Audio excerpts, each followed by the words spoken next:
Europeans and Arabs destroyed the biggest library of ancient Egypt. This is how they did it. Antagonism toward Africans has existed since the first meeting between Europeans and Africans. Apart from their objectives to govern and steal, they have long desired to erase black history.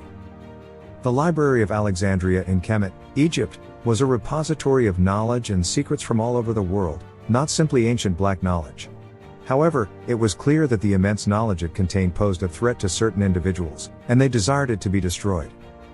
We need to tell you how the city of Alexandria in Egypt came to be in order for you to properly comprehend this narrative of sad history. Rhakotis was the original Egyptian name for the settlement on which Alexandria was constructed. When Alexander the Great conquered Egypt in 332 BC, he constructed the city of Alexandria on Rhakotis. Alexander died in combat in Babylon after 9 years, and one of his lieutenants, Ptolemy, claimed the Great City of Alexandria. Before Alexander's death, Egypt's capital was Memphis, but, after Ptolemy became king of Alexandria, everything changed. Egypt's capital was then named Alexandria. Alexandria ascended to become one of the world's most populous cities as a result of this relocation. Because Ptolemy's people were not Egyptians, they did not practice the same kind of rulership as the black Egyptians. Their kings embraced the pharaonic system of rulership because they needed their reign and dynasty to continue.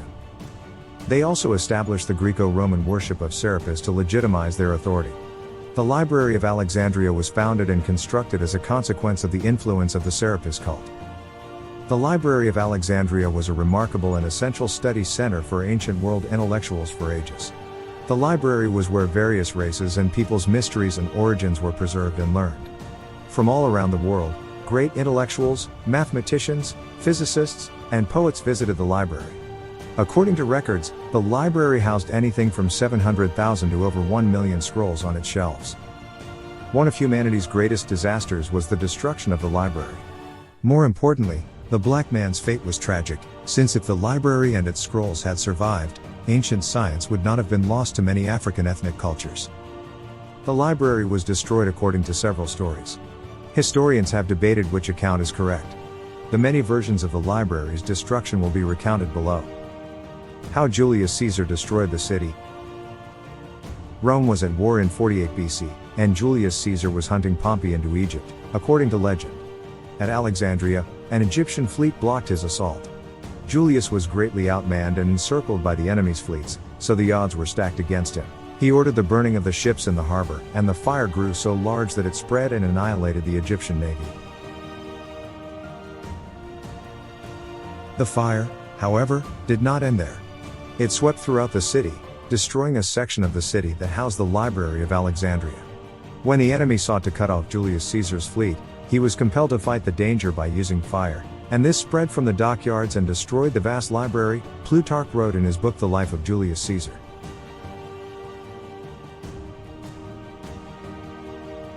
However, historians have discovered that the museum, or Moaseum, which was adjacent to the library, was not burned. About 30 years after Julius Caesar's siege on Alexandria, historian Strabo mentioned it. But one thing was certain: Julius was the one who set fire to the library, according to Strabo's narrative.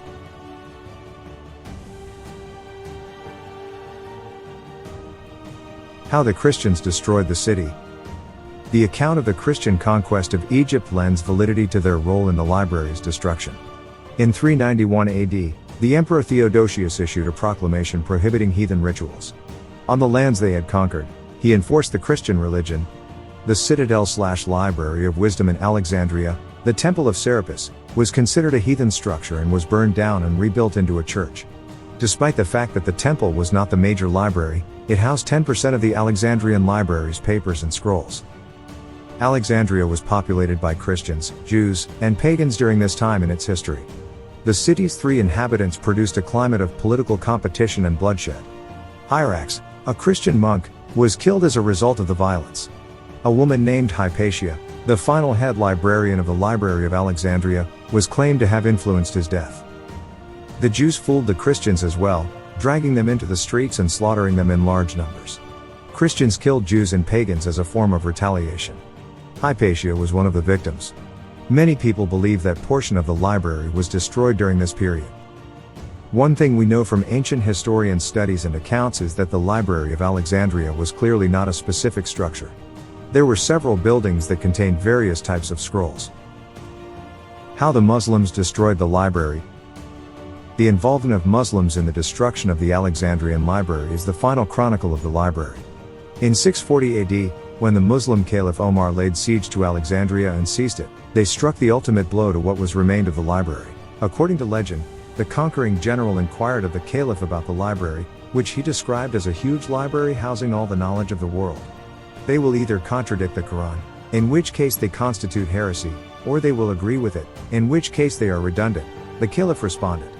So they used the scrolls and books as tinder for the bathhouses for the following 6 months. Conclusion: after reading the many tales of the destruction of the Library of Alexandria, every unbiased mind should conclude that the world desired Africa's glory so badly that it did everything in its ability to replace Africa's glory with alien faces. Many people would defend this evil on the basis of war and conquest, but it is so much more. Europeans and Arabs took turns demolishing old Kemet's splendor for over 1,000 years, Egypt. Even when towns were founded on Egyptian territory by other foreigners, the rest of Europe and Arabia looked on Egypt with envy. They desired Egypt, even if it arrived in ashes. Because of the destruction of the Library of Alexandria, Africa and the rest of the world have lost a vast lot of knowledge.